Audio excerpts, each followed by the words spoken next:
Greetings, Gilliam the Rogue here, back once again with an Elder Scrolls Online video. Today we're going to be talking about more Summerset changes coming. Again, this is all going to be pre-PTS. This is what I play tested at Zenimax Studios. This is all subject to change. Nothing is set in stone. It's not even on the PTS yet. I might misremember things, I might misspeak, and I might forget things. So this will not be every little change, and again, I might make a few mistakes. So again, take it with a grain of salt. We're going to continue the class balance changes discussion, and we're going to kick it off with the Sorcerer class. So the Sorcerer class is getting a lot of stuff for helping it become a more powerful tank, as well as making it fit a little bit better in terms of what it brings for the average or beginner player who's progressing through the skill line. So we'll start with the easier stuff, and that is the Imp ability, Summon Familiar, now has an activate as soon as you get the ability, which is that pulse damage that does lightning damage in an AoE, so that the player, instead of just summoning the pet and it sits around and sits there, now you feel like you interact with it, it does some damage, and it feels better. The morph of this ability still becomes either the Clan Fear, which does the same thing, or becomes the Unstable Familiar, which will now stun and do more damage. So it's identical to what it'll be on live in terms of the morph, but it just gives the average or beginner player a little bit of something better, where with a sense of progression. The same thing is happening with the Twilight. So the base morph will now heal you so that you can activate it, you can have that clutch moment, and then now the morph options are still the extra damage against high health targets, and then the other one allows it to heal an additional target. So it'll still heal you and the Twilight, and then the morph option will now heal one additional target. So that is still there as a healing option. Again, nothing really changing with that. And I don't remember if the Twilight damage morph now also has the heal built into it. I forgot to check on that one. But if so, that really helps out the solo player and stuff like that. Really cool changes, but not going to change anything in terms of what we see at endgame. But in terms of bigger changes, Bound Armor and its morphs are no longer a toggle. They now operate as a passive slot that has an active portion to it, very much like Inner Light or Mage Light from the Mages Guild skill line. So you put it on your bar and you gain 8% Magicka or Stamina depending on your morph, and as well as the Minor, Ward, and Resolve, or whatever the morphs do. I don't remember exactly what they did, but just having it slotted gives you that. So if you still want to have it on both bars, you need to have them double barred. But if you don't need them on both bars and you just want it on your big damage bar or your big shield bar or heal bar, you only need to place it there and you can swap off of it. Again, you'll still lose the effect, but you'll still be able to come back to it and get it. So it's a really nice change. Very happy with that. Helps give sorcerers more bar allocation and still gives them the option to double bar it if they want to. And now the activate portion of this now increases your block mitigation by 20% for 3 seconds. So this gives you 10% extra damage mitigation when you're blocking. So it's 20% extra block mitigation. That means 20% of 50% is 10% extra damage mitigation while you're holding block. Not astronomical. Again, 3 seconds. It costs quite a bit of stamina or magicka, so I don't feel like this is going to be used too much.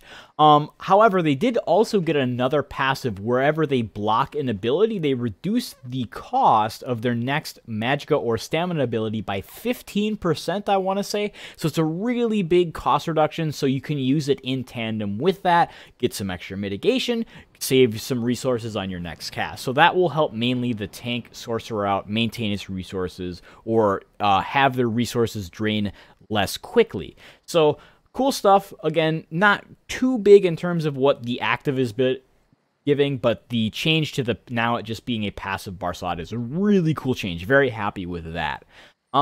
Then the other stuff is, I don't remember anything with Curse or Crystal Frag. Roble said there was something with Frag, but he didn't mention it, so I'm not sure what's happening with that. I don't remember anything with their ultimates. I don't really remember anything other than Rune Prison now stuns for 5 seconds instead of only 3. So this is getting a really big stun duration increase, almost 50%. It's a really nice buff. Granted, I kind of don't understand why, because it's already arguably the best stun in the game.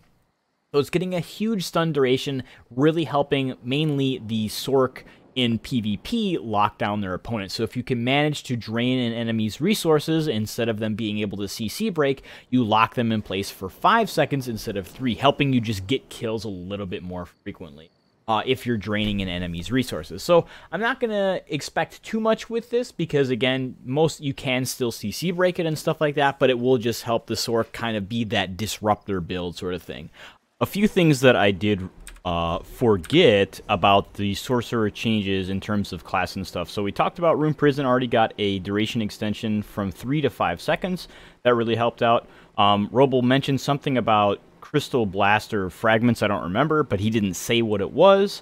I don't remember anything else, but Daedric Mines got roughly a 1,000 Magicka cost decrease.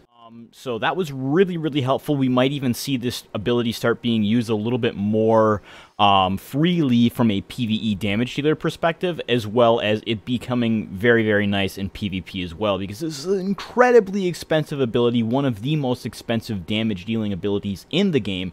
So seeing that cost go down a little bit will really, really help both kind of allow it to be used in PvE, as well as really helping out the PvP Magicka Sorc sustain a little bit better. So that was really nice. I believe that they increased the health of the other morph of Greater Storm Atronach, the charged one, the big AoE one. They said that they didn't like the discrepancy between the health of this one was just so much tankier than the other one, so they increased the health of the other one just a little bit. This one will still have more health because that's a part of the morph, but they just didn't like how quickly the other one died. Another thing is that they reduced the extra shield mitigation or shield size that you get out of Hardened Ward. Instead of being 33%, I believe it's now 23%, and the other morph now got a 10% increase, or maybe it was a 20%. Pretty much what they wanted to do was they didn't want to make one like the clear, obvious winner. A lot of the things we're seeing with especially the Sorcs is like one morph is clearly better than the other, so they're kind of taking power away from one and giving it to the other, so you have two really good choices. So the other one will have a bigger damage shield than it currently has on the live servers and still give that minor intellect to 6 allies or 5 allies and yourself. And then Hardened Ward will still be identical in terms of its current shield. It's not losing anything. It's just that the other one is gaining a little bit of extra shield size, I believe. So that was a really nice change. And then we already talked about Bound Aegis. And then in Stormcalling, didn't see anything with Mage's Wrath, Boundless Storm, Power Surge, or Bolt Escape, which was surprising, but we did see a morph increase of damage. The other morph, Lightning Flood, the one that increases the AoE size, got a, I believe it was either 15 or 30% damage increase, really helping out the damage deal Magicka Sorc from a PvE aspect, making that morph very, very viable in terms of what it's bringing to the table, because this one was like, it lasts so much longer, it's so much more cost efficient and all that, it fits better into the rotation. Now the other one is going to be harder to manage, but you're actually going to be getting something out of it in terms of covering a larger area and doing more damage. So really excited to see some of the changes to Sorc. They're going to look to be very, very nice in PvP and PvE next patch. Good stuff with that. So again, sorry for kind of like, well, he's wearing different clothes and he's on a different character, is because I forgot some of this stuff and I was like, oh yeah, that's right. There's all this great other stuff coming. And then there was a few other passive changes that weren't really, I didn't write down enough information to talk about them, unfortunately. I just said like a change with a passive where you get cost reduction, which we talked about before. So again, hope you guys enjoyed, and I'll see you guys around.